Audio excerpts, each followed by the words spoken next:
പ്രീസ് Lord. 1 പത്രോസിന്റെ ലേഖനം 2-ാം അധ്യായം അതിൻ്റെ 23-ാമത് വാക്യത്തിൽ ഇങ്ങനെ വായിക്കുന്നു: തന്നെ ശകാരിച്ചിട്ട് പകരം ശകാരിക്കാതെയും കഷ്ടം അനുഭവിച്ചിട്ട് ഭീഷണം പറയാതെയും ന്യായമായി വിധിക്കുന്നവെങ്കിൽ കാര്യം ഭരമേൽപ്പിക്കാതെ ചെയ്തത്. അവിടെ യേശു കർത്താവിനെ കുറിച്ചാണ് നമുക്ക് കാണുവാൻ കഴിയുന്നത്. പ്രിയ ദൈവത്തിൻ്റെ പൈതലേ, നമ്മുടെയൊക്കെ ജീവിതത്തിൽ ഒരുപക്ഷെ ഒരു കുറവും കുറ്റവും ചെയ്യാതിരുന്നിട്ട് പോലും പലരും നമ്മെക്കുറിച്ച് പലതും സംസാരിക്കും, പലരും നമ്മെക്കുറിച്ച് പലതും പറയും. പക്ഷെ അതിനൊന്നും പകരം ചെയ്യുവാൻ നമ്മൾ പോകണ്ട.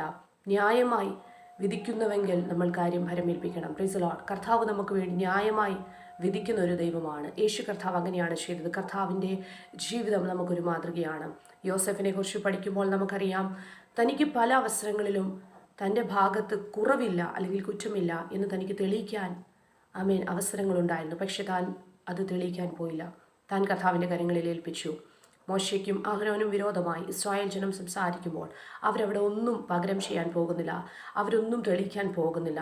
അവർ ദൈവകരങ്ങളിൽ കാര്യം ഏൽപ്പിച്ചപ്പോൾ സംഖ്യാപുസ്തകത്തിൽ നമുക്ക് കാണുവാൻ കഴിയുന്നുണ്ട്, കർത്താവ് തന്നെ അവർക്ക് വേണ്ടി പ്രവർത്തിക്കുകയാണ്. ലേവി ഗോത്രത്തെ ദൈവം തിരഞ്ഞെടുത്തു എന്നുള്ളതിൻ്റെ തെളിവ് വർഷങ്ങളിൽ നടക്കേണ്ട ഒരു സംഭവം കർത്താവ് ഒറ്റയൊരു രാത്രി കൊണ്ട് ചെയ്തിട്ട് കർത്താവ് അവരെ തെളിയിക്കുകയാണ്.